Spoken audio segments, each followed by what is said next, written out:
Bien, viene ahora el invitado central de este momento de reflexión, de este momento en el que vamos a tomar conciencia del lugar importante, de la inspiración que debe proponer la palabra en cada uno de nuestros corazones. Se trata del padre Fidel Oñoro. Él es sacerdote de la Compañía de Jesús y María, es decir, de los padres que conocemos como eudistas. Él vive allí en el Minuto de Dios, en la casa sacerdotal. Es un amante de tiempo completo de la Sagrada Escritura. Es una persona muy instruida, es una persona que la ha cultivado en su corazón, en su alma. Como se pueden dar cuenta, le admiro mucho al padre Fidel. Estoy muy agradado con su presencia en medio de este encuentro de animación bíblica. Y bueno, pues para finalizar, creo que es importante reconocer que él es un doctor en Sagrada Escritura de la Santa Madre Iglesia. Entonces, quiero darle la bienvenida, sin más preámbulo. Padre Fidel, muy buenos días. ¿Cómo está usted? Buenos días, Padre Yerso. Me da mucho gusto saludarlo. Muchas gracias por estar aquí, Padre. Sea usted bienvenido y que el Señor, que nuestro Dios bueno y rico en misericordia, le asista, Padre, para que con sus palabras, con su testimonio de vida, con su cultivo de la palabra en su corazón, usted siendo una persona que realmente vive la animación en su corazón, nos pueda transmitir su mensaje. Padre, sin más preámbulo, le dejo. Este pueblo santo de la Arquidiócesis de Bogotá está en sus manos. Muchas gracias, Padre Gerson. Palabras inmerecidas, pero las recibo con cariño, de corazón. Gracias por tu amistad y esa deliciosa fraternidad que nos ha unido desde hace algunos años. Un saludo muy especial a todos los hermanos que están ahora participando de este encuentro de arquidiocesano, este encuentro de la Arquidiócesis de Bogotá, de nuestra ciudad capital de Colombia, de animación bíblica de la pastoral, animación bíblica de la evangelización. La Arquidiócesis de Bogotá entra ahora, como todos ya estamos familiarizados, en este encuentro se nos ha recordado, en una nueva etapa. Una nueva etapa de su plan de evangelización.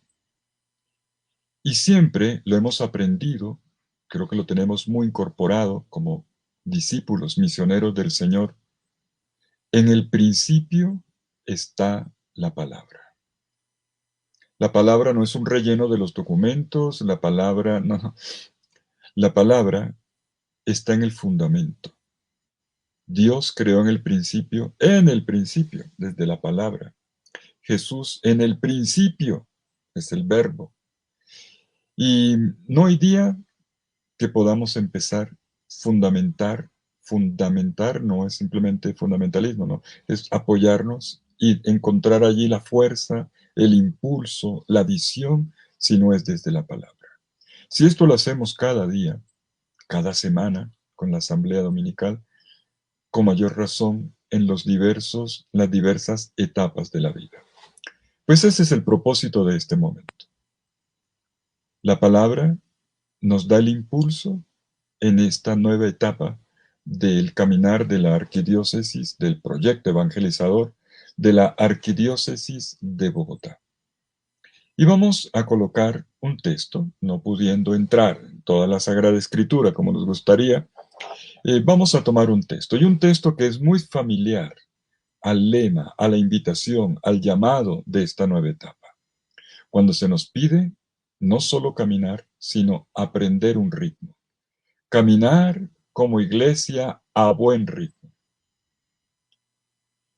Y hay un texto que se encuentra en la carta a los Efesios, Pablo, carta a los Efesios, capítulo 4, versículos 15 y 16, pero como ocurre siempre con los que están estudiando la Biblia, uno busca el contexto. Entonces, no 15, 16, vamos a empezar desde el versículo 11. Vámonos a Efesios, capítulo 4, versículos 11 al 16. Vamos a plantearnos esta pregunta. Siempre es bueno entrar con una pregunta porque la palabra es respuesta y es luz. ¿Cómo aprender un ritmo eclesial? Y este aprendizaje, vamos a hacerlo, como nos lo indica este texto, escuchen esto, a partir de la escuela del cuerpo. A partir de la escuela del cuerpo. Es la imagen central de esta preciosa página paulina, que nos regala una visión de iglesia, una iglesia en comunión evangelizadora, una iglesia configurada en Cristo muerto y resucitado y de la cual ella es cuerpo, una iglesia dinamizada por la potencia del Espíritu Santo, una iglesia cuerpo que camina. No es cuerpo muñeco, es un cuerpo caminante. Vamos a entrar en eso. Entonces, ¿cómo aprendemos el ritmo? Desde esta visión, Efesios capítulo 4, versículos 11 al 16. ¿Cómo aprender un ritmo? En esta mañana lo hacemos en la escuela del cuerpo, como nos lo enseñó Pablo. Leamos el texto. Dice Pablo, Efesios 4, 11 al 16. Él constituyó a algunos como apóstoles, a otros profetas, a otros evangelizadores, a otros pastores y doctores, a fin de que trabajen en perfeccionar a los santos, cumpliendo con su ministerio, para la edificación del cuerpo de Cristo, hasta que lleguemos todos a la unidad de la fe y del conocimiento del Hijo de Dios, al hombre perfecto, a la medida de la plenitud de Cristo, para que no seamos ya niños que van de un lado para otro y están zarandeados por cualquier corriente doctrinal, por el engaño de los hombres, por la astucia que lleva el error. Por el contrario, viviendo la verdad con caridad, crezcamos en todo hacia aquel que es la cabeza, Cristo, de quien todo el cuerpo, compacto y unido en todas las articulaciones que lo sostienen, según la energía correspondiente a la función de cada miembro, va consiguiendo su crecimiento para la edificación en la caridad. Palabra de Dios. Te alabamos, Señor. Bueno, lo que queremos hacer, la aportación sencilla, humilde que queremos hacer en este rato viene de la lectura de esta página. No es mi competencia entrar aquí en indicaciones, sugerencias del punto de vista pastoral del cómo ejercer las cosas, cómo vamos a llevar a cabo eso. Tenemos al padre Jaime Mancera, monseñor Jaime Mancera, que es brillante en esto y que nos da la orientación.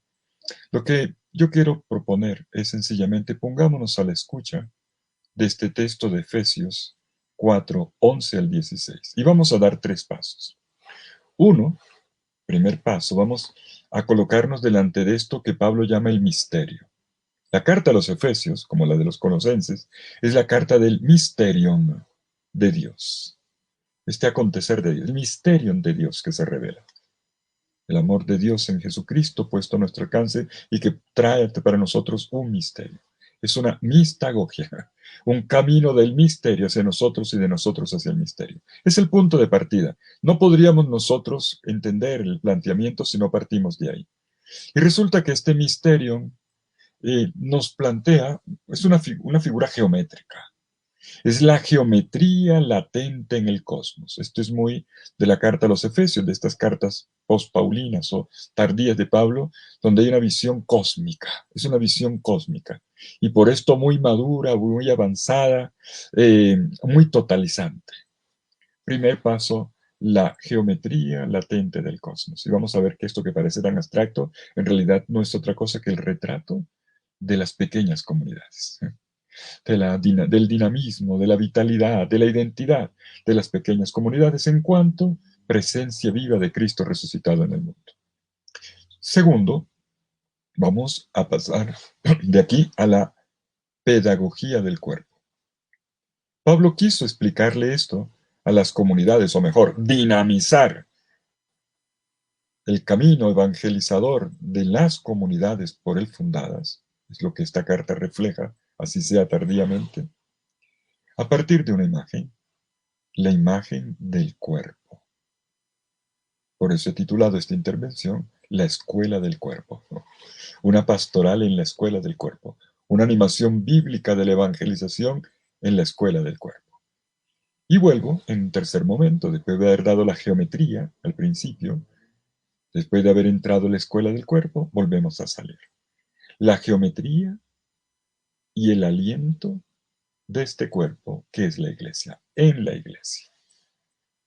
Comencemos. Primero, vamos a ver en los primeros versículos de nuestro texto un planteamiento que yo llamo la geometría latente del cosmos.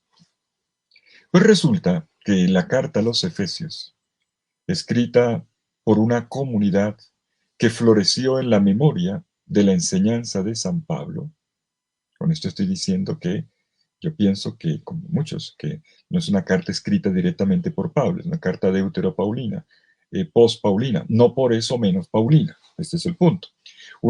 Escrito en una comunidad que tiene muy viva la memoria de la enseñanza histórica de San Pablo, pero que la lleva adelante. Pues nos proyecta este texto como una especie de película solemne y fascinante que pasa ante nuestra mirada. La imagen de Jesucristo, miren esto, ¿de qué se trata? ¿Qué se contempla? ¿Qué se ve? Ante todo y fundamentalmente la imagen de Jesús. Jesucristo, pero ahora en una perspectiva cósmica, en un horizonte cósmico. Jesús aquí es el gran diseño de Dios, el gran proyecto de Dios. Es la propuesta de Dios para nosotros. Y detrás de este diseño de Jesús, de este retrato, esta imagen, además viviente, es más que un retrato, detrás se revelan los colores y las formas del mundo. Jesús es la red, es el tejido, es la carne del cual el cosmos es materia. Y esto es precioso, es un punto muy alto de la reflexión, de la fe de las comunidades paulinas. Llegar a entender este Cristo que es materia del cosmos, o mejor, del cual el cosmos es materia, encarna a Cristo. Se nos propone entonces una imagen de mundo, una visión de mundo y de historia.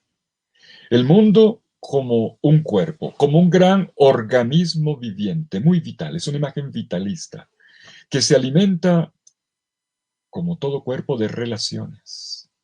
Un cuerpo es una mediación relacional, antropología, de relaciones, pero también de sabiduría, donde se constituye una identidad y se gestiona un proyecto. Y Cristo, en este pensamiento de Pablo, no es otra cosa que la realización en la fe de esa primera creación de Dios. Miren esta imagen de mundo, porque es un mundo en evolución, es un mundo en desarrollo. Si este cosmos, este mundo empezó por un acto creador de Dios, Jesús es el vértice, es la cumbre, es la realización de lo que ya se había narrado desde el libro del Génesis. Este mundo, creado en el principio, llega a convertirse en Cristo en un nuevo principio. Jesucristo, Jesús, es el alma, permítame la expresión, no tan antropológica ya, al menos de nuestra antropología bíblica. Jesús es el alma, es la lógica, es la fuerza de comunión, es la liturgia. Jesús es el significado profundo, la música, la plenitud, la belleza, la danza de este cuerpo, la expresión corporal de esta realidad en el mundo. Y en todo esto es en lo que consiste este ser cabeza. Pablo viene desarrollando el tema. Jesús es la cabeza del universo. Este ser cabeza no se refiere tanto a un poder sobre el mundo como algo que autoritativamente se sobrepone. La gente dice, es la cabeza, o sea, el jefe, no, uno inmediatamente dice cabeza, púngense. No como algo que se sobrepone, sino como una realidad que jalona, que hace crecer, que articula y que todo lo vivifica con destreza, con inteligencia. Entonces, en este orden de ideas, en este planteamiento de Pablo, tenemos ya el misterio. Jesús es el amor de un misterio que se despliega, que se riega con su vida dentro de las articulaciones del mundo y que permite que todo el cuerpo se ponga en movimiento. Aquí está lo que esta nueva etapa nos pide ser. Se ponga en movimiento y se convierta en una maravilla de la vida. Cuando hablamos de ritmo y de movimiento, nos referimos a esta realidad primigenia. De este misterio, cada cristiano es el espejo, es su realización. Cada creyente le da corporalidad al Cristo muerto y resucitado en medio del mundo. Esa es la idea que Pablo tiene cuando habla de cuerpo. Somos el cuerpo del resucitado. Recuerdo como hace algunos años nuestro maestro, el padre Gustavo Baena, lo decía con tanta energía, que es la iglesia, el cuerpo del resucitado, la que le damos carne a nosotros con nuestras actitudes, al Cristo resucitado, por supuesto, muerto y resucitado. Le damos una corporalidad, una concreción histórica a este misterio de Dios, del Dios que en Jesucristo nos ha amado, ha venido a nuestro encuentro y en Él ha entregado su vida por nosotros. Y nosotros le damos cuerpo a esa vida, a este dinamismo de uno que por medio de un camino de pasión, de entrega, de amor, redime el mundo, lo transforma y lo vivifica con la potencia de su resurrección. Pues este misterio, esta realidad interna que se despliega, eso es misterio, una realidad que pareciera escondida pero que se entrega, este misterio tiene implicaciones. Implica, en primer lugar, que cada uno haga una toma de conciencia, bien clarita, bien hecha, de esto, de su identidad con Cristo y de que tiene cada uno de nosotros es Cristo. Con Pablo lo dijo muy claro, no soy yo quien vive, es Cristo quien vive en mí, y la vida que vivo al presente la vivo en la fe de aquel que me amó y se entregó por mí. Es genuinamente Paulino. Que cada uno tome conciencia de esto, de su identificación con Cristo, y de que tiene, por lo tanto, la tarea de visibilizar este misterio que ya está incubado en las entrañas del mundo, de realizarlo, de desplegarlo a través de nuestro camino de fe, paso a paso, que es un camino vivido en la oración, en la vida comunitaria, en el apostolado, en el compromiso con los hermanos, especialmente los más vulnerables, pero sobre todo en nuestro formar familia, en nuestro formar comunidad, que enseguida quiero enfatizar. Con la ciencia que nos da la fe, este conocimiento que nos da la fe, otro término muy típico de la carta a los Efesios, uno debe transformarse en un índice apuntado, o sea, un testimonio, en una encarnación real. Lo que tú crees se traduce en vida. Lo que tú crees, entonces ocurrirá.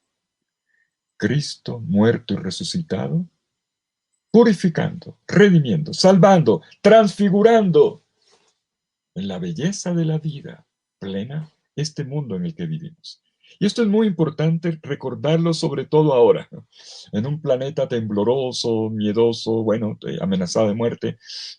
Es muy importante volver a este fundamento, a esta visión de mundo, a esta visión de historia. ¿Quién es un cristiano? ¿Quién eres tú y quién soy yo? Un cristiano es como una luz, o mejor, una estrella. Una estrella en la noche. Eso es un cristiano. una lamparita en la noche del mundo, una luz y una sal.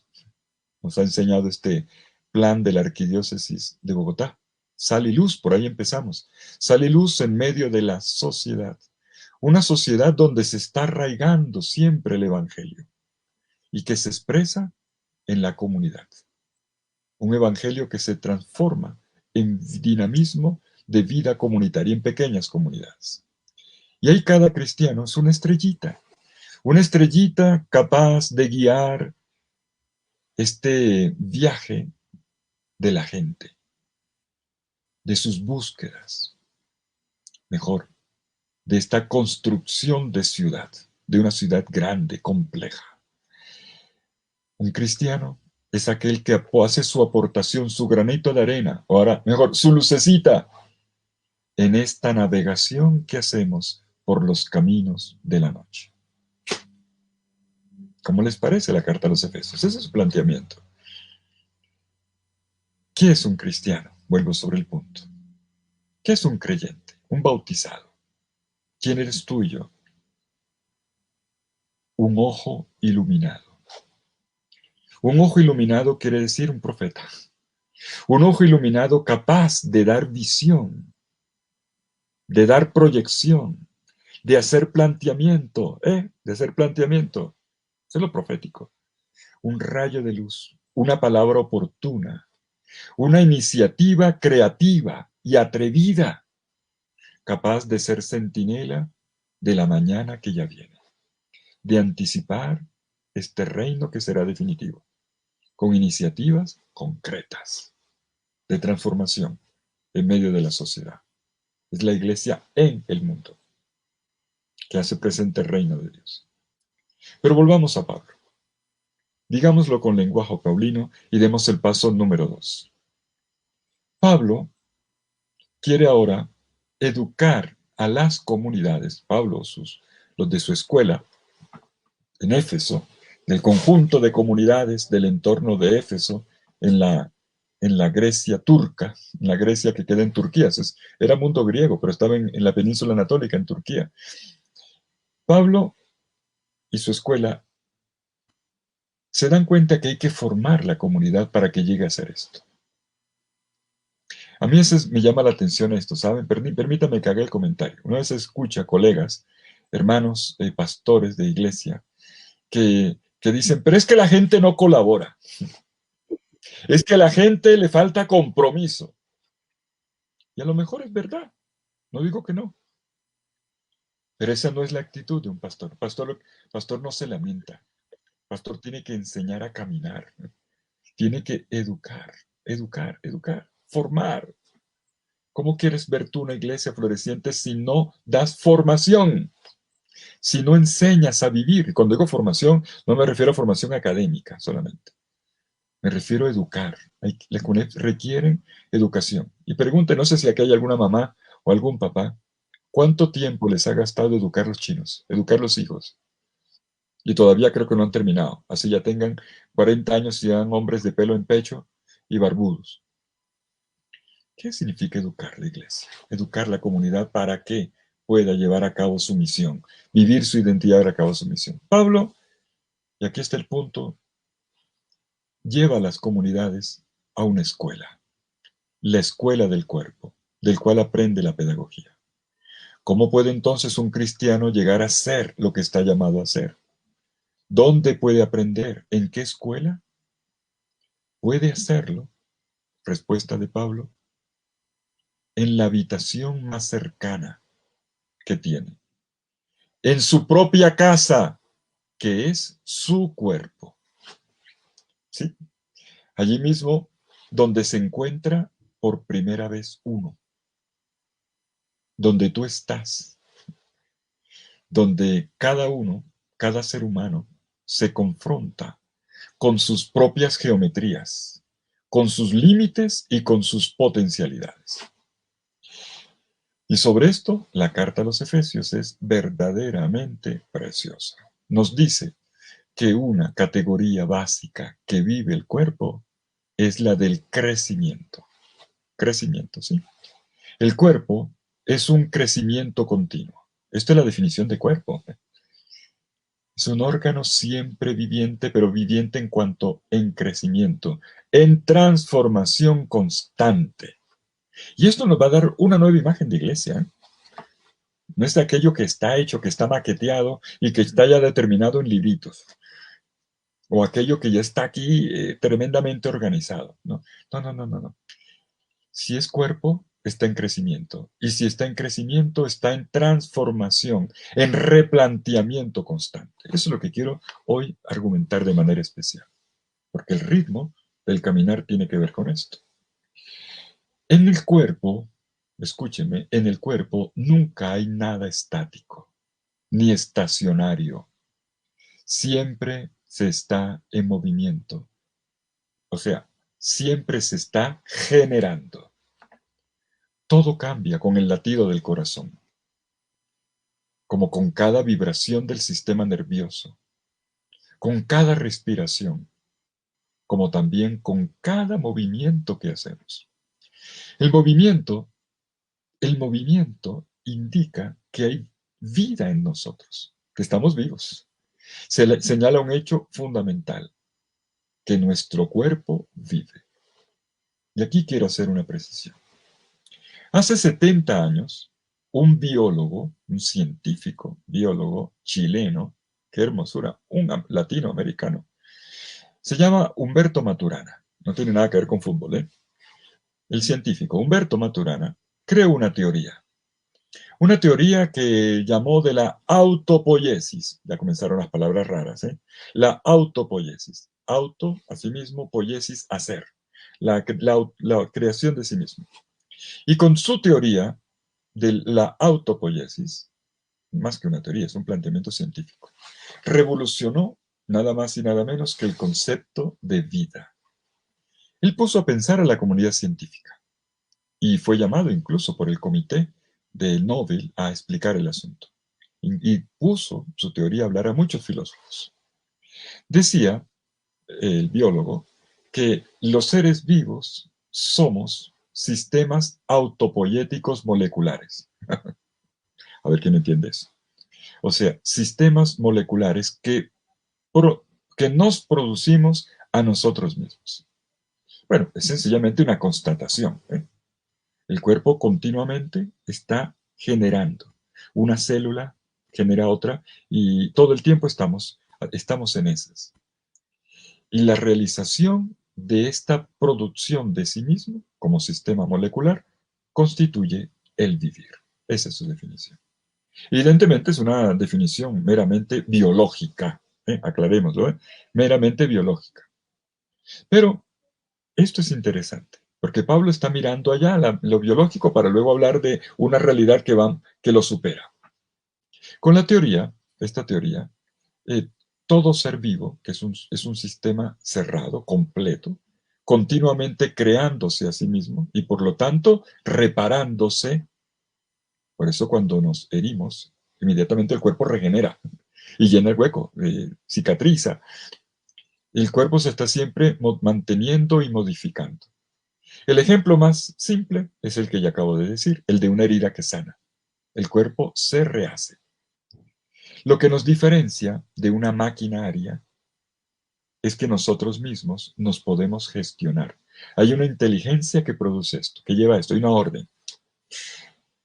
¿Y cuál es la inteligencia? Aquí viene el punto. Hasta aquí esta es una teoría perfectamente laica, en el sentido, no laica en el sentido de cristiano, sino en el sentido de, eh, no tiene nada que ver con lo espiritual, ni con Dios. Pero ahora sí, demos el paso. ¿Cuál es la inteligencia que gestiona internamente a un discípulo del Señor? El Señor mismo. Cuando tú dices, yo soy, Cristo vive en mí, ¿no? Y con esto está diciendo todo. ¿Qué tipo de cuerpo eres tú?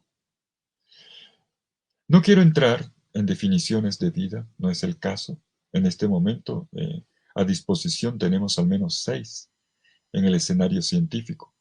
Yo lo que quiero referirme en esta mañana es a otra cosa, a una característica del cuerpo de la que Pablo sacó una lección.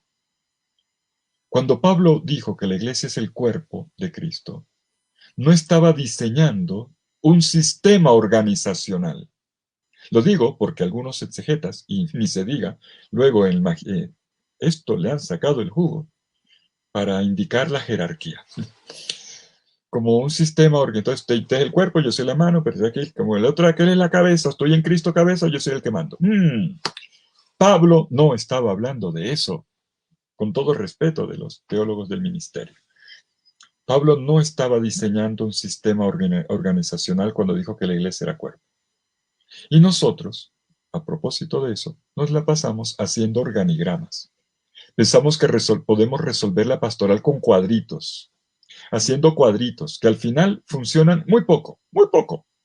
La iglesia es una realidad del espíritu, que requiere de todo esto, por supuesto, la inteligencia organizacional, pero que no es eso, no es eso. Pablo no se estaba refiriendo entonces ni a las jerarquías, ni al ejercicio de las funciones. Lo que estaba diciendo era otra cosa, algo más de fondo. Estaba señalando lo que es propio y distintivo de la iglesia como comunidad del Señor muerto y resucitado en medio del mundo, como la que introduce en el mundo y en la historia el misterio de Dios al que me refería hace un momento, introduciendo en el mundo un contrapeso, una contrabalanza, en un mundo donde maltratamos el planeta Tierra, en este mundo donde tenemos una economía infame, infame, en este mundo donde desechamos al que no tiene oportunidad, en este mundo habitado de tantos vulnerables, y la pandemia se ha encargado de recordarnos esta lección de vida. Lo propio de la iglesia, de la comunidad, es introducir el contrapeso, un cuerpo que se reconstruye, un cuerpo que se sana, un cuerpo que se libera, un cuerpo que alcanza la plenitud de la vida con la fuerza del amor. Se trata entonces de insertar en el mundo este misterio de Dios, abrir paso para que acontezca, y esto se llama evangelización, pasarlo de la muerte a la vida, de las economías infames y egoístas a un mundo más fraterno, más de familia, de vidas despreciadas a elevar la dignidad de cada hermano, de cada persona. En pocas palabras, lo que Pablo dice clarito en el texto que hoy estamos proclamando: hacer crecer el ágape, la caridad. Lo dice, es la última palabra, hasta el crecimiento en la caridad, en el amor. Y este amor no es un sentimiento, es la persona de Cristo, Dios que nos amó en él. Y Cristo toma cuerpo en su amor expresado en la cruz y que nos derrama, nos entrega toda la potencia de su vida. Eso es el amor. Voy a intentar explicarlo mejor. Perdónenme un segundo, explicar esto mejor. Porque si no es claro, no entendemos nada. Detrás del concepto paulino de cuerpo está el de la vida. Pablo no estaba tanto tratando de hacernos una clase de anatomía. Pablo lo que nos estaba era entregando su visión de la vida. Él parte de la lección biológica, por eso digo, vamos a la escuela del cuerpo. Pero sí, Pablo va más allá. Pablo lo que tiene en mente es otra cosa.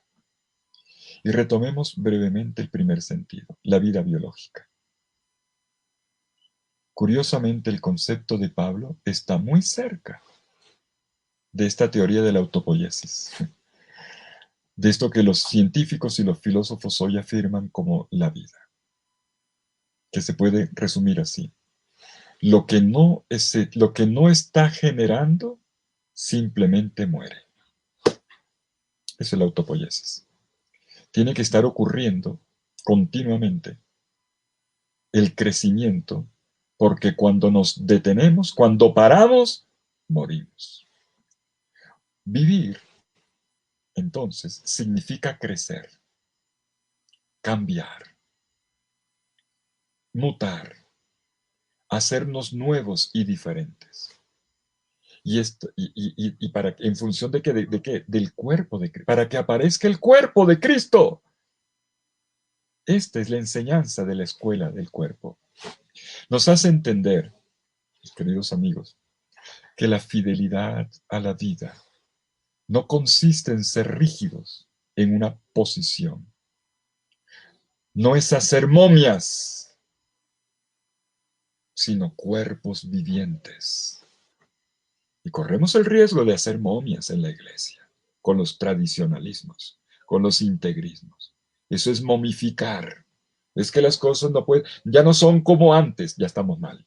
Ya estamos mal, ya estamos mal.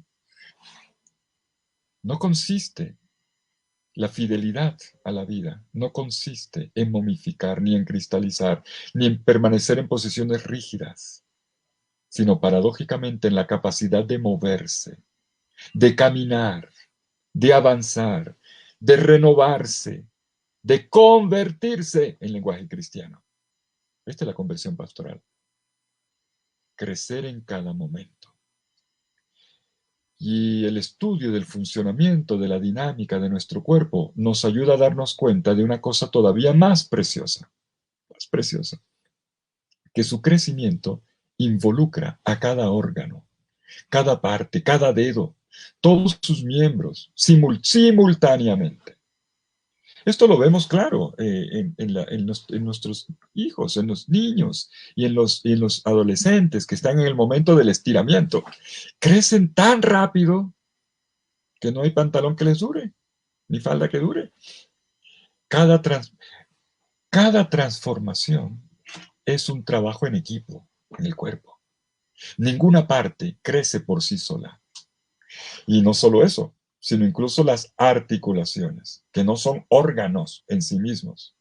Son las herramientas más importantes para estos cambios, porque conectan, articulan un miembro con otro y todo funciona contemporáneamente. Yo en este momento estoy funcionando contemporáneamente, de la cabeza a los pies.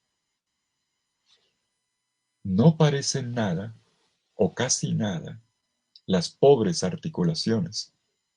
Pero las articulaciones son nada más y nada menos que las diaconisas de la vida del cuerpo. Son las que se encargan del movimiento de toda esta espléndida catedral que es cada uno de nosotros, que se eleva al cielo, que somos nosotros. Si no estuviéramos allí, si no estuvieran nuestras articulaciones presentes, nosotros no seríamos más que brechas después de un terremoto, donde nada encaja.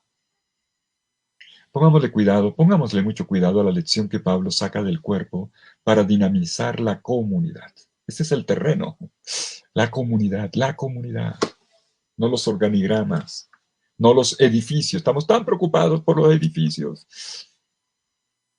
Cuando un hermano mío, yo hablo a los saudistas, yo no digo la arquidiócesis de Bogotá, porque todos son padres muy bien formados. Tenemos un clero maravilloso. Yo en eso no me meto. Pero cuando yo veo un agente de pastoral más preocupado por buscar plata, más preocupado por la parafernalia o las cosas, a mí me entra una tristeza. No he entendido. Lo nuestro es construir comunidad, es hacer familia, es el cuerpo que se va a poner en camino. Esa es la vitalidad, eso es lo nuestro. No lo han entendido el misterio. Y fíjense ustedes la lección que Pablo saca del cuerpo para dinamizar la comunidad, para encontrar el programa de evangelización que propone para el conjunto de las comunidades del entorno de Éfeso, capital del Asia Menor. Miremos el texto. Mírenlo, por favor. Dice Pablo, todo contacto y unido por las articulaciones que lo sostienen, son la energía correspondiente a la función de cada miembro y va consiguiendo su crecimiento para la edificación en la caridad. Estoy leyendo aquí la Biblia. Pareciera, es la Biblia lo que estoy leyendo. Lo releo. Todo cuerpo bien organizado, y Pablo utiliza aquí una expresión, un verbo griego fuerte, sinarmologeo. Sinarmologeo, organizado, no es propiamente organización, como los psicólogos organizacionales o los diseñadores en todos estos programas que tenemos en las instituciones para proyectar, organizar, hacer funcionar las cosas, propios de los ingenieros industriales. El verbo sinarmologeo significa juntar como una entidad coherente. Y entonces, bien organizado, entidad coherente. Y luego dice, y conectado, y utiliza otro verbo, simbivaso, simbivaso, es decir, pegado, no aislado, sino pegado. Y estos dos verbos, por cierto, tienen delante como prefijo una preposición, la preposición sin en griego, que significa junto con. Sin, de donde viene sinfonía, sinfonía, eh, la armonía de los sonidos. Pues bien, dice que todo cuerpo bien organizado, conectado, sin armologueo, sin vivazo, con la colaboración de cada articulación, y todavía sigue, con la energía que es propia de cada miembro, y aquí coloca el verbo energeo, energía, la energía que es propia de cada cuerpo, somos una energía, un impulso vital, o sea, cada uno con su identidad, con la conciencia de su tarea, de su carisma, de su aportación, y sobre todo con el empeño constante de su compromiso, consigue que todo el cuerpo pueda encontrar la fuerza que necesita. ¿Para qué? Para el crecimiento. Pablo donde tiene puesta la mirada es en el crecimiento, porque esa es la vida. Crecer. Vivir es crecer en función del crecimiento. ¿Y este crecimiento qué es? Pablo le pone un nombre. Para construirse en la caridad. No para que lo construyan, dice para construirse. Autopoiesis, la teoría de autopoiesis. Para que él mismo se construya y reconstruya en la caridad. Eis oikodomen geautu en agape, dice en griego. Eis oikodomen geautu en agape. Para que se construya a sí mismo, se edifique en la caridad. Pablo, el Pablo histórico, en las cartas llamadas protopaulinas, esto lo insistió tremendamente. Y es interesante que la escuela paulina, en la carta a los Efesios, lo corona esta enseñanza. En la carta más antigua de Pablo, la primera carta a los tesalonicenses, el eje de la carta es progresen en el amor. Pablo nos dice progresen haciendo más edificios. No, no, no. Pablo dice, yo lo que quiero es verlo progresar en el amor. En la carta a los filipenses, de nuevo lo mismo. En la carta a los corintios, ni se diga.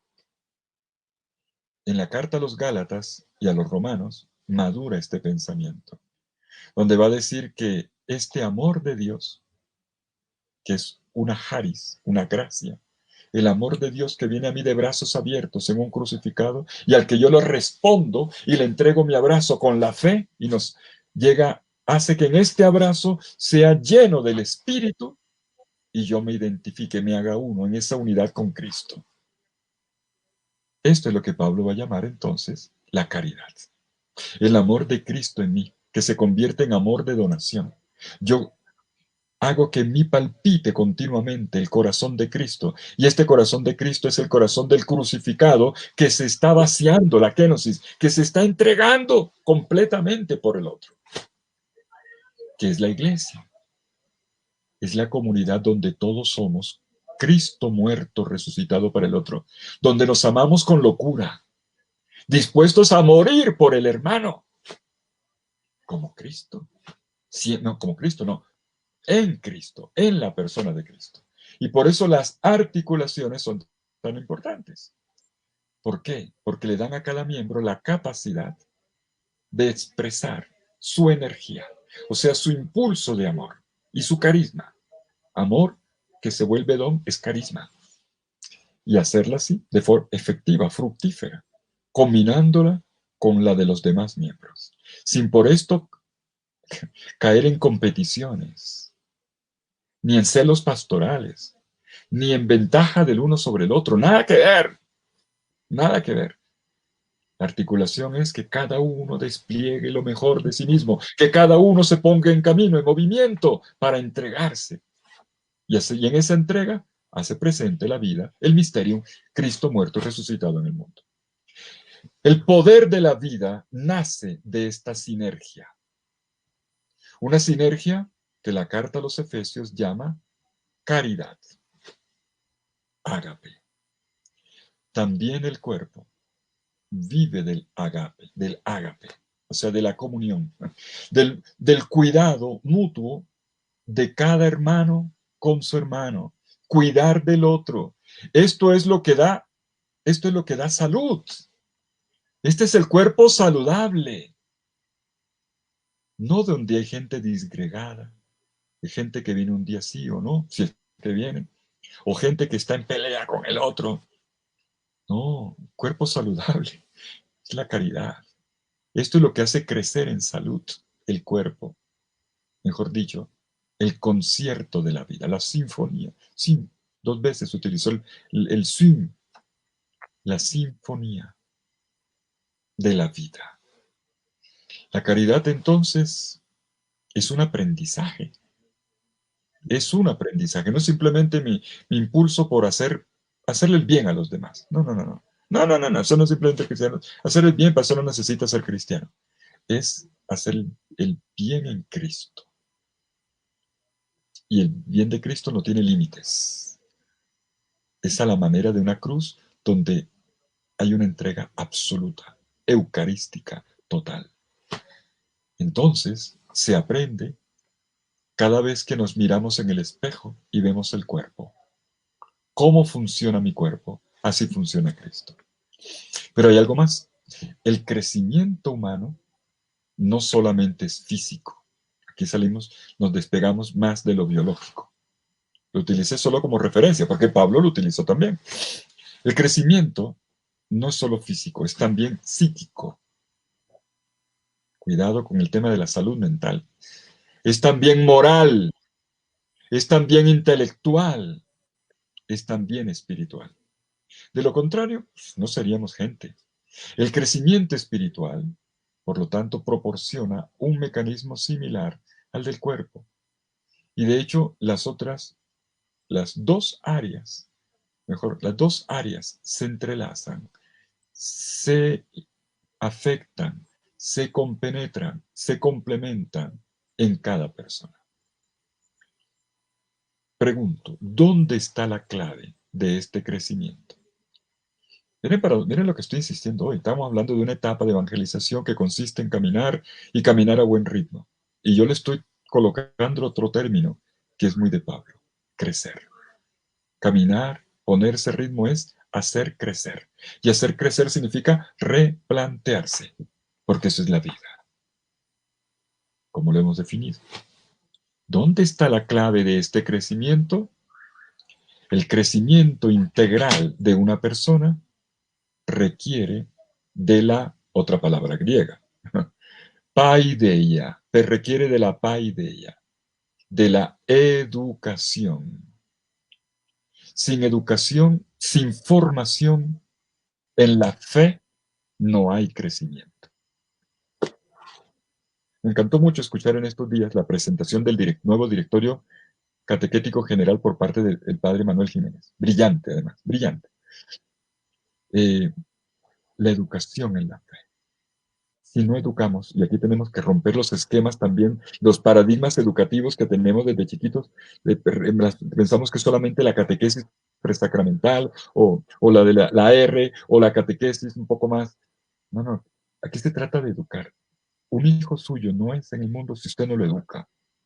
Un creyente no es, un discípulo misionero no es si usted no lo educa. Una comunidad no es si usted no la educa. Y no le puede pedir a usted si usted no le da. Si usted no le da, si no le educa.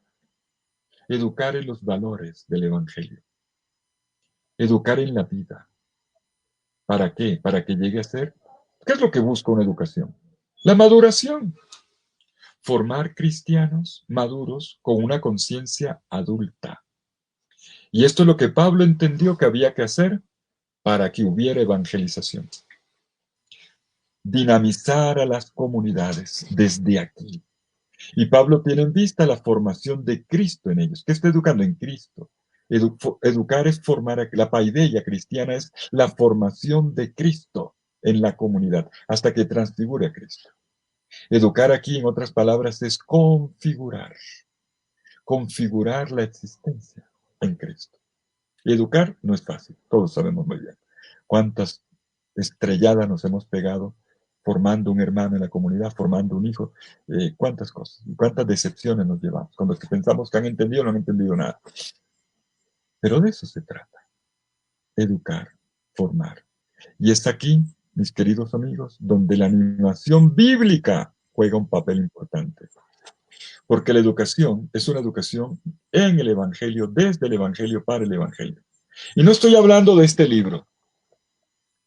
La animación bíblica no es la animación de un libro, pasa por el libro, porque es un referente sine qua non, objetivo, pero no es tampoco el libro. El evangelio no es tampoco ni una doctrina, ni el librito, ni las 4 versiones que conocemos. El evangelio es Cristo. El evangelio es el anuncio de Cristo, es el hacer presente a Cristo, y es una dinámica meramente relacional. Por lo tanto, la evangelización es un ejercicio también eminentemente relacional. Y por eso es tan importante la animación bíblica de la evangelización. La animación bíblica, la animación en la palabra de la evangelización. Para poder servir a esto. Pero avancemos. Pablo dice en el versículo 13, 4:13 de Efesios, hasta que lleguemos. Miren a dónde apunta esta pedagogía, esta paideia, esta educación. Hasta que lleguemos todos a la unidad de la fe y del conocimiento del Hijo de Dios, al hombre perfecto, precioso esto, a la medida de la plenitud de Cristo. Nuestro baremo, nuestro referente, nuestra medida, no son nuestros planes, ni nuestras constituciones, nuestros decretos, nuestros papelitos. Es la persona viva de Cristo, a quien siempre estaremos apuntando. Siempre, siempre. Y siempre nos superará. ¿Y cómo se introduce la paideia cristiana? La tarea educativa, formativa, que viene por medio de la palabra, lo dice el versículo 14. Para que ya no seamos, leo el texto, para que ya no seamos niños que van de un lado para otro, aquí está la inmadurez, estamos, no estamos, venimos, entramos, y que están zarandeados por cualquier corriente doctrinal, viviendo de modas, por el engaño de los hombres, por la astucia que llega al error, dice Pablo. En otras palabras, el cristiano se hace grande, maduro, adulto, también desde el punto de vista humano y partiendo del humano. No hay madurez espiritual sin madurez humana. ¿Cómo? Cuando es capaz de dar razón de lo que piensa y de lo que hace. O sea, cuando se hace responsable de sus propias acciones, de sus propias decisiones. Y esto es fundamental. Esto no es posible sin una relación continua con la personal con la persona de Cristo. Si no lo hay, permanecemos como menores de edad en el campo de la fe toda la vida.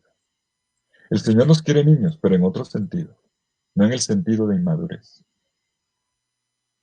Cuando esto no se da, ¿qué tipo de cristianismo promovemos? Un cristianismo fideísta, que cae en el riesgo de la credulonería, expuesto más a cosas contingentes, accidentales, pero no fundamentales. Doctrinas fideístas, milagreras, a veces incluso irracionales, viendo apariciones por todos lados, e incluso erróneas.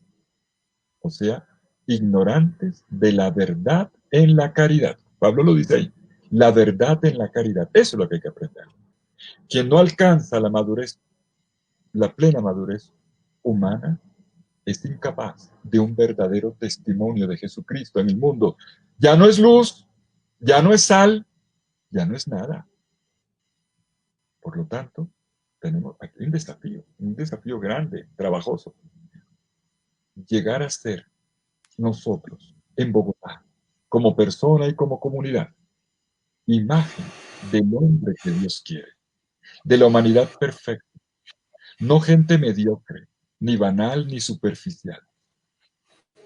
Debe incluso, aquí está, llevar el ministerio de construir el cuerpo de Cristo Miren esta frase tan paulina, hasta que lleguemos todos a la unidad de fe y del conocimiento. Y esto implica un compromiso serio, profundo, de trabajo consigo mismo, sobre la propia estructura psicológica, ¿eh? Y también en la propia preparación cultural, en el estudio y sobre todo en el conocimiento que se deriva de la experiencia del amor auténtico, verdadero y fraterno. Y por eso es tan importante la animación bíblica. La fe madura es la vida en el amor y en el conocimiento de uno mismo y del mundo, ¿verdad? Es la inteligencia de la percepción inteligente de lo que nos rodea y del entorno que vivimos, como en una pandemia. Saber reaccionar cristianamente, no como estúpidos, no como gente bruta, sino en la inteligencia que nos da la fe. Por eso, como ocurre con el cuerpo, la vida en el Señor pide crecimiento. Y el crecimiento nos pide cambiar de ropa. Cuando el cuerpo crece, la ropa no dura 3 meses. Nos pide una capacidad, tampoco vamos a cambiar tanto, una capacidad de transformación, de movimiento, de profecía. Y la profecía, como dice San Pablo, la profecía es el mayor de los carismas. Y lo es porque construye la comunidad, edifica la comunidad, que es lo que estamos hablando. Construye el mismo cuerpo de Cristo. Me inquietan los agentes de pastoral que gastan tanto tiempo en bobadas y que no hacen lo que tienen que hacer. Profetizar. ¿En qué consiste la profecía? En hacer viva la palabra. La profecía es la entrega de la palabra de Dios, que toca el cuerpo del mundo y lo transforma. Es hacer que la maqueta del proyecto de Dios se vuelva edificio. Que no nos quedamos en palabras bonitas, sino en artífices, constructores de una ciudad diferente, donde hay vida. Y uno dice, aquí viven cristianos, porque es diferente. Nuestra vida es trabajo, es esfuerzo, es aplicación, es pasión por construir una obra grande, noble, hermosa, cargada de la más alta dignidad, algo que está todavía por levantarse. Tenemos todavía el boceto, hemos dado pasos, pero el boceto todavía falta llevarlo a la construcción. Pero lo importante es que tenemos la visión del profeta, aquel que es capaz de visualizar cuál es la ruta, indicarle al pueblo de Dios una ruta, hacerle proyecto, y en la que los ladrillos de nuestro corazón comienzan a componerse, a articularse en un concierto de sonidos y de voces para una sinfonía que ningún oído del universo hasta ahora ha escuchado. Y paso al punto número 3 para terminar. La geometría y el aliento de la iglesia, que nos hace caminar. Quien conoce bien la armoniosa complejidad del cuerpo que somos, entiende el misterio de la iglesia. La iglesia tiene su parangón más plástico y tangible en esta escuela del cuerpo. La iglesia, como comunidad, da cuerpo a su Señor en el mundo. Lo he insistido hoy hasta la saciedad. Está compuesta de personas que requieren articularse entre sí y hacer sinergia. Pero sinergia no es acoplamiento, es más que eso. Es un constante crecimiento hacia la madurez, hacia la perfección, hacia la realización. Y el motor de este crecimiento es Jesucristo. Él es la cabeza y el corazón de este cuerpo. Por eso la última frase dice, de él todo el cuerpo bien organizado y conectado, articulado, con la aportación, con la colaboración de cada articulación, según la energía y la actividad propia de cada miembro, recibe fuerza para crecer con el fin de construirse, mejor, edificarse a sí mismo en la caridad. Efesios 4:16. Estas mismas palabras, Pablo las transfiere al cuerpo de la iglesia. Pablo, este es el cuerpo viviente. Lo ha dicho en Colosenses 1:18, es la cabeza del cuerpo que es la iglesia. Lo ha dicho también en esta carta a los Efesios, en el bonito himno, que luego se expande y llega a esta frase: Dios constituyó a Cristo cabeza suprema de la iglesia, que es su cuerpo, la plenitud del que llena todo en todo. Pues la carta a los Efesios le pone mucho énfasis, ojo, al tema de la unidad. Y vivimos tan disgregados, cada uno jalando para su lado. Cristo, dice Pablo, rompió la barrera entre judíos y griegos. Y todos ahora participan de una sola salvación porque Cristo reconcilió dos pueblos en un solo cuerpo mediante la cruz. Un solo cuerpo, un solo espíritu, como la esperanza a la que fuimos llamados, dice Efesios 4:4. Y hay un detalle más. Yo no puedo terminar sin decir esto. Cristo aparece aquí como el articulador. Nos hemos quedado con la imagen de Cristo cabeza y agregado hoy también Cristo corazón. Cristo es también el articulador, el que hace las articulaciones del cuerpo, que es la iglesia. El papel de Jesús es pura diaconía, diaconía pura. Aunque Él es el jefe, en realidad realiza el trabajo de un siervo, cumpliendo en todo lugar la función humilde de esas articulaciones sutiles y flexibles que permiten que el aporte de cada miembro apunte hacia el bien común, hacia la vida compartida, hacia la sinergia de la comunión. Y entonces, enraizado en este carácter específico de la obra de Cristo en el cuerpo de la iglesia, entonces, cada uno de nosotros es un diácono. Ejerce esa diaconía, gastando el carisma en un ministerio igualmente especial, el servicio de la comunión. Les doy una frase del Papa emérito Benedicto XVI, especialista en este tema. Dice el Papa emérito: creer que la Iglesia es comunión significa afirmar que no es una idea, sino una relación. La Iglesia se genera, no se produce. Miren, y el Papa esculpió muy bien este perfil, al decir, audiencia general del 10 de diciembre del año 2008, si alguno quiere verificar. La iglesia es un cuerpo, no una corporación. La iglesia no es una organización, es un organismo. Organismo significa cuerpo viviente, que se regenera todo el tiempo. Lo propio de un cuerpo es cambiar constantemente, crecer, mutar, respondiendo siempre a las nuevas necesidades, a los desafíos, adaptando el cuerpo a las estaciones, a los años que pasan. El cuerpo va cambiando con los años, ¿sí o no? Y así es como se transforma el mundo. Yo no me imagino, sería bueno que nos evaluáramos estos 5 meses que hemos pasado de confinamiento amenazados por un virus, por una pandemia. Yo no me imagino a una iglesia escondida. Cerramos los templos, por supuesto, ya los abriremos el próximo martes. Pero la pastoral, evaluémonos, evaluémonos. Si la pastoral se detuvo, perdimos el año. Porque no supimos adaptarnos. Si adaptarnos es simplemente colocar la cámara para transmitir la misa todos los días por Facebook, eso lo he hecho yo todo este tiempo. Y créanme que estoy convencido de que no, eso no es la pastoral.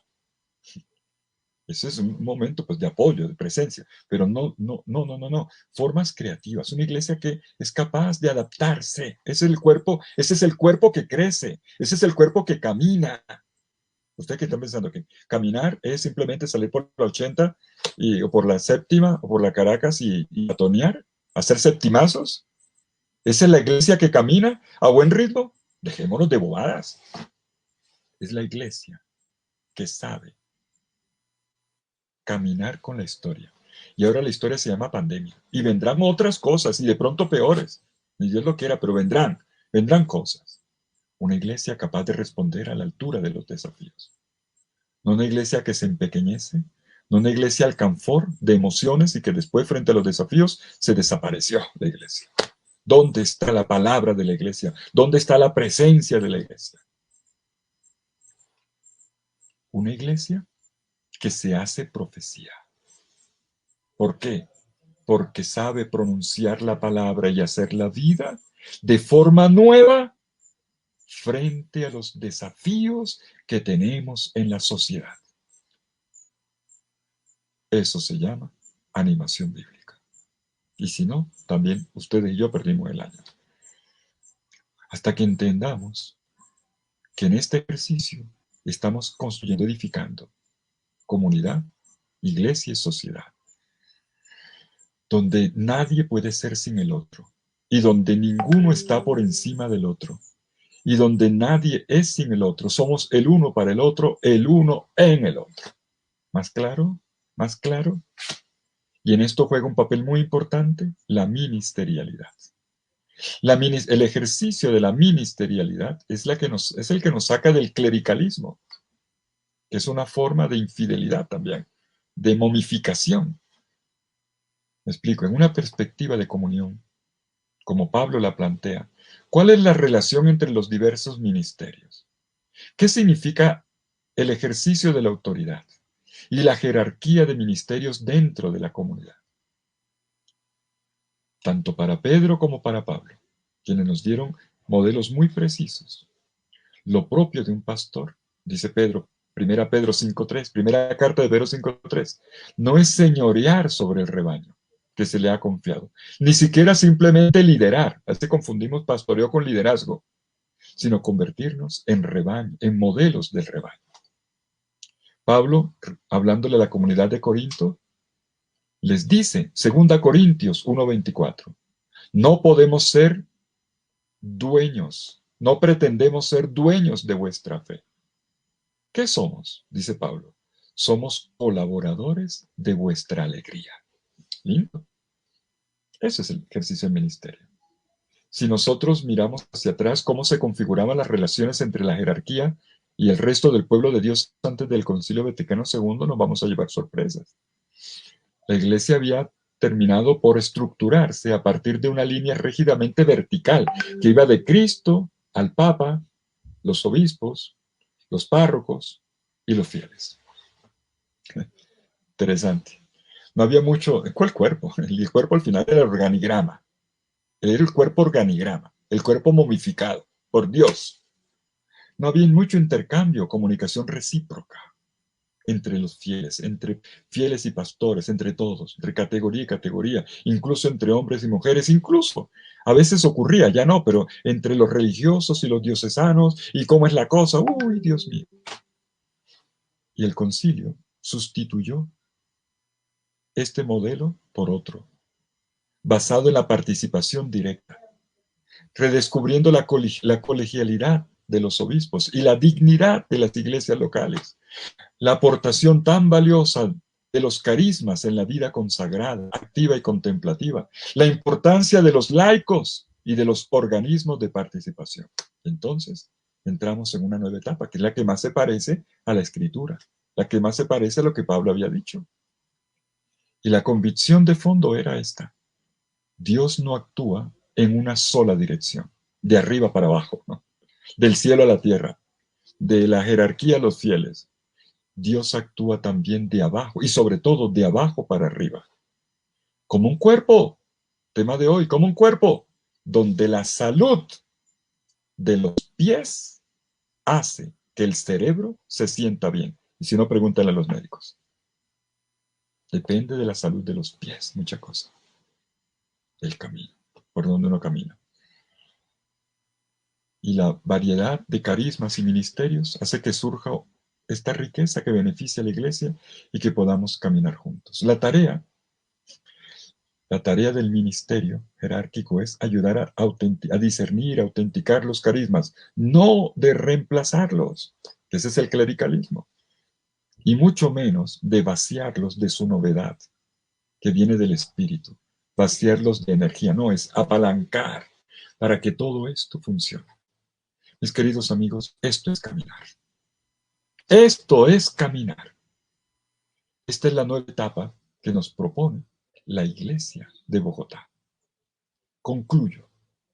Concluyo con una frase de un obispo italiano de la diócesis de Rimini, Monseñor Francesco Lambiasi. Dice esto: retomando la imagen ignaciana de la iglesia coro, ¿qué imagen podríamos utilizar para describir el papel de la iglesia local y los carismas que surgen en ella, incluido el de la vida consagrada? Y dice, el carisma de síntesis le pertenece a los obispos.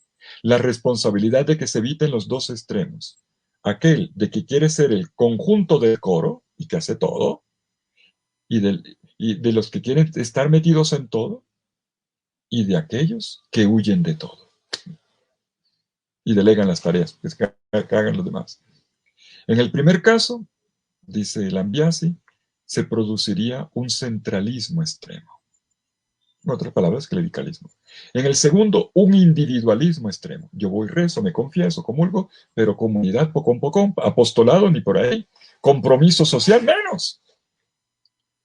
Y ni centralismo ni individualismo. Dos riesgos diametralmente opuestos e igualmente mortales para el cuerpo, y que acaban eliminando de raíz, dice el autor, cualquier posibilidad de unir y por lo tanto de formar el cuerpo viviente de Cristo. Nosotros tenemos la tarea en esta asamblea que hacemos hoy como animadores bíblicos de la evangelización, de ayudar a formar el coro, de caminar y de caminar juntos, en la diaconía del apalancar, donde cada uno descubre su energía, su vitalidad, su carisma y lo expresa, donde cada uno desde su identidad con Cristo hace presente algo nuevo y marca la diferencia en la ciudad de Bogotá.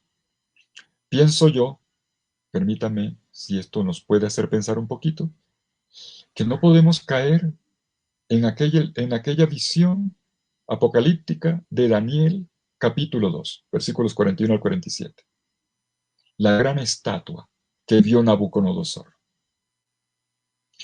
La gran estatua que vio en sueño Nabucodonosor se describe de arriba abajo. Arriba oro, luego en el pecho plata, en las piernas bronce y en los pies barro. Y tenemos una iglesia de oro, de plata, de bronce y de barro. Si los pies continúan siendo de barro, el resto del cuerpo no funciona. Porque quien está abajo es el que hace caminar la iglesia. El que está abajo es el que mueve la iglesia. Dar nuevos pasos, mis amigos, y a buen ritmo, es dar la imagen de la iglesia de Jesucristo adulta, de la iglesia cuerpo de Cristo, que en este cosmos hace presente la fuerza de la vida y nos lleva al mundo nuevo hacia el cual apuntamos, que nos hace caminar sin parar, construyendo más y más internamente entre nosotros en la comunidad, pero aportando en la construcción del reino de Dios en la ciudad. Hacerlo requiere cambio de actitud, no a los consentimientos rígidos y unilaterales, cuidado con las obediencias falsas. Sí, pero después hace otra cosa. Yo le tengo pavor a eso, al doble juego. Sí, firmamos documentos, hacemos cosas, pero luego hacemos otra. Basta. Sin la flexibilidad de las articulaciones animadas por el oxígeno del espíritu, en la escucha de la palabra y en la obediencia de la comunión, no hay evangelización. No seamos como la estatua de Nabucodonosor, que al primer golpe de piedra perdió el equilibrio y se vino al piso. ¿Por qué? Porque tenía pies de barro. Se le olvidó que lo más importante era el caminar, y el que está abajo, el que hace caminar en los pies, ese es lo que tienes que cuidar más. La iglesia, por lo tanto, tiene que pensar no solamente en tener una buena cabeza, sino también buenos pies, y mantenerse cohesionada partiendo de las bases, de la base, los pies, porque si no fuera por esto no habría equilibrio para caminar y crecer. Ni siquiera el corazón funcionaría, ni la inteligencia acertaría, ni tampoco tendría futuro este cuerpo de resurrección, que es el que Cristo imprime en el mundo. ¿Caminar para qué? Para hacer una travesía exodal. En el desierto, en la noche, en los desafíos históricos, estamos en una travesía. Miramos más allá. No solo una contingencia que ahora se llama pandemia, esto pasará. Nuestros pasos se encaminan hacia un horizonte mayor, precioso, luminoso, feliz, hacia un amado, hacia un Dios, hacia una Trinidad que anhelamos, donde todo será fiesta. Y por eso nuestro caminar, por eso el norte y por eso la energía. Apurar los pasos, caminar y a buen ritmo es otro nombre de la esperanza. Mis queridos amigos, no los canso más. Que la animación bíblica de la pastoral o de la evangelización, como la llamamos en Bogotá, haga esta valiosa aportación fundamental para que esta etapa del plan de evangelización en la Arquidiócesis de Bogotá tenga pies, y porque tenga pies, tiene camino, porque tiene camino, tiene cuerpo, porque tiene cuerpo, es una iglesia viva. Muchas gracias. Muchas gracias, queridísimo Padre Fidel. Una espléndida y magnífica presentación de qué significa para nosotros ser iglesia, qué significa para nosotros ser animados por la palabra desde esa espléndida carta a los Efesios. Creo que ya todos los que han tenido la oportunidad de escucharle, Padre, comprenderán por qué mi admiración por usted, comprenderán por qué les presentaba su vida como lo hacía hace unos instantes. De todo corazón, en nombre del señor arzobispo Monseñor Luis José Rueda, en nombre del encargado de la Vicaría de Evangelización, Monseñor Pedro Salamanca, de todo el equipo arquidiocesano que trabaja con la animación bíblica, gracias Padre Fidel, gracias por enseñarnos, gracias por hacernos vibrar con la palabra de Dios, gracias por hacernos despertar la conciencia que somos no una institución, no una organización, sino ante todo un organismo vivo, un organismo que permite el crecimiento de todos y cada uno de los integrantes, que crezcamos en el amor, que crezcamos en el ágape, que crezcamos en una bella sinfonía, como nos lo dijo en varias ocasiones. Padre Fidel, de todo corazón, muchas gracias.